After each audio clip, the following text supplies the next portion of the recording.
నమస్తే. Welcome to సెన్సిటివి. నేను నరేష్. శేఖర్ భాష ఎప్పుడూ న్యాయం కోసం కొట్లాడుతుంటాడు. కానీ ఈరోజు పంజాగుట్ట పిఎస్‌లో ప్రత్యక్షమైండు. బెట్టింగ్ యాప్స్‌కి సంబంధించి కొద్దిమంది ఇన్‌ఫ్లుయెన్సర్‌లు వస్తున్నారని తెలిసింది. కానీ శేఖర్ భాష ఇక్కడ ఎందుకున్నారో అడిగి తెలుసుకుందాం. హాయ్ అన్న. ఇంకా నేను కూడా బెట్టింగ్ యాప్ వేసాను అనలేదు. Thank you. బట్ సీ ఖచ్చితంగా ఈ బెట్టింగ్ యాప్స్ అందరూ కూడా మనం బ్యాన్ చేయాలి. మనమే కాదు, గవర్నమెంట్ కూడా చాలా స్ట్రిక్ట్ యాక్షన్స్ తీసుకొని వీళ్ళనే కాదు, బయట అక్కడ ఎక్కడైనా సరే ఈ బెట్టింగ్కి సంబంధించినవి లీగలు ఇల్లీగలు ఇలాంటివి game of chance, game of skill ఇలా రకరకాలు పెట్టుకొని దీంట్లో ఈ లూసుకు ఎత్తుకొని అలాంటివి ఏమొద్దు డైరెక్ట్ మొత్తం బ్యాన్ చేసేయండి. అట్లీస్ట్ వాటి ప్రమోషన్ అయినా బ్యాన్ చేసేయండి. ప్రమోషన్ అంటే ఇట్లా వేరే వాళ్ళు వచ్చి ప్రమోట్ చేయడం కూడా కాదు, హోర్డింగ్లు వాటి మీద కూడా బ్యాన్ ఇలాంటివి కూడా. ఎస్. సో చేస్తే మంచిది. ఇకపోతే నేను రావడానికి కారణం ఏంటంటే తెలిసి తెలియక చేసిన ఒక పొరపాటు. మా విష్ణుప్రియ కావచ్చు, లేకపోతే తేజ. తేజ ఎప్పుడో 2 ఏళ్ల క్రితం వాళ్ళు ఏం చేశారో కూడా వాళ్ళకి ఇప్పటికీ గుర్తులేదు. 2 ఏళ్ల క్రితం అన్న. 2 ఏళ్ళు. రీసెంట్‌గా ఏం లేదు, లాస్ట్ ఇయర్ అలా. ఎఫ్ఐఆర్లో కూడా ఎక్కడ మనకు మెన్షన్ చేయలేదు. ఏమో కూడా నాకు తెలియదని నేను అడిగాను వాళ్ళని నిన్న జరగంగానే.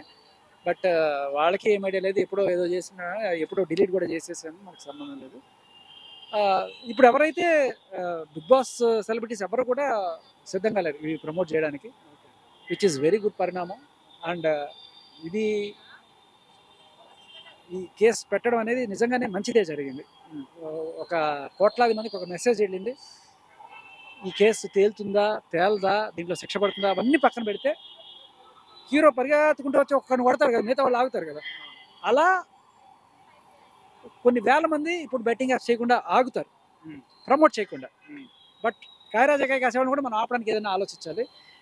ఇకపోతే వీళ్ళిద్దరూ ఎప్పుడో నిజంగా తెలియక చేసిందే పొరపాటున ఏంటంటే అది లీగలో ఇల్లీగలో అసలు ఏం చేశారో కూడా మనకి కనుక్కోవాల్సింది. బట్ వాట్ ఎవర్, వాళ్ళు కొంచెం భయభ్రాంతులకు గురైనా, ఎందుకంటే వాళ్ళ జీవితంలో ఎప్పుడు పోలీస్ కేసు అనేది లేదు వాళ్ళ మీద. ఫస్ట్ టైం జరిగింది కాబట్టి కొంచెం టెన్షన్లో ఉన్నారు. వాళ్ళు టైం అడిగారు. వాళ్ళు చేసింది తప్పే కదా. శేఖర్ భాష ఎప్పుడు తప్పు వైపు రాడు. అలాంటిది వచ్చింది ఈరోజు. తప్పు కాదు, పొరపాటు అనుకోవాలంటే. తప్పు వేరు. ఇప్పుడు తెలిసి చేస్తే తప్పు, తెలియక చేస్తే పొరపాటు. నేను అది పొరపాటు కోణంలో చూస్తున్నాను.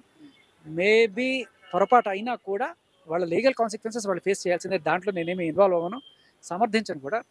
ఇంకెప్పుడు చేయొద్దు అనేది నేను వాళ్ళకి చెప్పిన విషయం. వాళ్ళు కూడా అసలు చెప్పకముందే వాళ్ళు ఎప్పుడో దాంట్లోనే ఉన్నారు, వీడియోలు కూడా చేసి పెడుతున్నారు. కాకపోతే ఇప్పుడు ఏదైతే జరుగుతుందో ఆ లీగల్ కోర్సుని మనం ఆపేది ఏం లేదు, దానికి ఇది లేదు, జరుగుతుంది. కానీ వాళ్ళైతే ఆ చిన్న పొరపాటు, ఆ కొంచెం టెన్షన్లో ఉన్నారు. మెల్లగా సర్ది చెప్పి తీసుకొస్తాం. ఇప్పటివరకు ఎన్ని, అంటే వాళ్ళు చేసిన దాంట్లో ఎన్ని సంపాదించారు? 20 కోట్లు 30 కోట్లు వార్తలు వస్తున్నాయి ఇండివిజువల్స్కి. సో వీళ్ళు ఎంత సంపాదించారు బెట్టింగ్ యాప్ ప్రమోషన్ చేసి? అసలు ఏం ప్రమోట్ చేశారో కూడా ఇప్పటిదాకా నాకు ఇంకా అది కూడా తెలియలేదు. ఎవరైనా తెలిస్తే అది చెప్పినా కూడా నేను వాళ్ళకి కూడా చెప్పాలనుకుంటుంది. వాళ్ళు డిఫెండ్ చేసుకోవడానికైనా ఉండాలి కదా. ఏం ప్రమోట్ చేశారా, ఏం పెట్టారా? వాళ్ళకి ఏంటంటే ఎవరో ఒకళ్ళు వచ్చి కేసు పెట్టారు, మరి ఈ పలానా వీడియో ప్రమోట్ చేశారని చెప్పి వాళ్ళు ఏదో ఇచ్చి ఉంటారు కదా. అదేంటో వాళ్ళకి తెలిస్తే దాని మీద ఎక్స్ప్లెయిన్ చేసుకునే అవకాశం ఉంటుంది. సో ఎవరికైనా తెలిస్తే చెప్పండి, నేను వాళ్ళకి చెప్తాను. నిజంగా కోట్లు, 20 కోట్లు 10 కోట్లు సంపాదించారు బెట్టింగ్ యాప్ ప్రమోషన్స్ తో, కోట్లు సంపాదించారని వింటున్నాను. నిజమేనా? అంత నాకు తెలిసి అంత ఆస్పర్లు ఎవరు బిగ్ బాస్ దీంట్లో లేరు. బిగ్ బాస్ అవ్వకుండా వేరే వాళ్ళు ఇన్ఫ్లుయెన్సర్లు, యూట్యూబర్ కోట్ల పైన 20 కోట్ల పైన సంపాదించుండొచ్చు. ఉన్నారు. అంటే వీళ్ళు బాగా తెలుసుకొని ఏది లీగలు ఏది ఇల్లీగలు ఎలా చేయాలని చెప్పి తెలుసుకున్న వాళ్ళు ఉన్నారు. బట్ మరి అది కూడా గవర్నమెంట్ ఆ వెసులుబాటు ఎందుకు కల్పించాలి? మొత్తానికి తీసేస్తే బాగుంటుంది.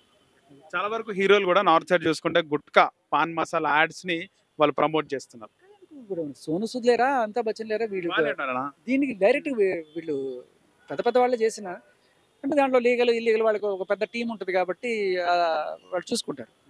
బట్ ఇప్పుడు వీళ్ళంతా చోట మొట్ట వాళ్ళు కాబట్టి ఏదో కోఆర్డినేటర్ ఉంటాడు, సార్ చేసేయండి సార్, పర్లేదు సార్, మనోళ్ళే సార్ అంటాడు.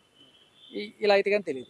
అజయ్ దేవగన్ కానీ, అక్షయ్ కుమార్ ఇలాంటి పెద్ద స్టార్ హీరోలు కూడా గుట్కా యాడ్లను ప్రమోట్ చేస్తారు, విచ్ ఇస్ వెరీ రాంగ్.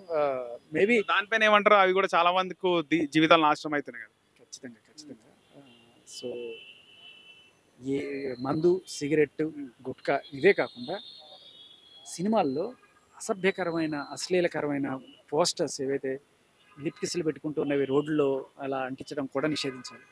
ఎక్కడ పడితే అక్కడ ఆడదాన్ని అశ్లీలంగా చూపిస్తూ ఉన్న పోస్టర్స్ ఏవైతే ఉన్నాయో అవన్నీ కూడా బ్యాన్ చేయాలి. అది కూడా చాలా ఇంపార్టెంట్. ఎందుకంటే వీళ్ళు చేసేది ఏదో గుట్కా అనేది మీరు అంటున్నారు. ఇప్పుడు రోడ్లో ఫ్యామిలీలు పోతుంటారు, పిల్లలు పోతుంటారు. ఏదో అప్పుడెప్పుడో 24 ఏదో కిసెస్ అని ఏదో సినిమా వచ్చింది, దారంతా పోస్టర్లు ముద్ర పెట్టుకున్న పోస్టర్లు. ఏం మెసేజ్ ఇస్తున్నారు సభ్య సమాజానికి మీరు అన్నట్టుగా అనిపించింది. కుమారి 24 వాట్ ఎవర్ ఇవన్నీ కూడా మనకి ఆపాల్సిన ఇది ఉంది. అంటే అది ఏదో కళాత్మక దృష్టితో చూడాలి అనుకోవచ్చు, కానీ కళాత్మక దృష్టి 18+ వాళ్ళు చూస్తే బాగానే ఉంటుంది. బట్ 18- వాళ్ళు రోడ్లో చూడకుండా ఆపడానికి మీరు ట్రైలర్స్ కానీ ఇవన్నీ కూడా అందరూ ఆపాల గోపాలం చూసేట్టు ఉన్న మాత్రమే పెట్టాలి తప్ప. ఒకసారి నేను మా పిల్లలతో సినిమాకి పోయా, పిల్లల సినిమా మిక్కీ మౌస్దో ఏదో, వాడు ఒక ట్రైలర్ వేసాడు. వాడు హీరో తాగుతుంటాడు, హీరోయిన్ పట్టుకొని కొడుతుంటాడు, ముద్దులు పెట్టేస్తుంటాడు. ఈ వాట్ ఈస్ దిస్ రే అని చెప్పి వెళ్ళి నేను మేనేజర్ కంప్లైంట్ చేశాను. ఇటువంటి కొన్ని సెన్సిబిలిటీస్ కూడా మనం పరిగణలోకి తీసుకోవాలి. మొత్తానికి టేస్టీ తేజకి విష్ణుప్రియకి సపోర్ట్గా వచ్చినారు మీరు టైం తీసుకోవడానికి. సపోర్ట్ అయింది టైం తీసుకోవడానికి అంటే టైం తీసుకోవడానికి వాళ్ళ పోలీసులు ఏమన్నారు? ఒక 2-3 డేస్లో దక్కింది. తర్వాత వస్తారు విచారణకి.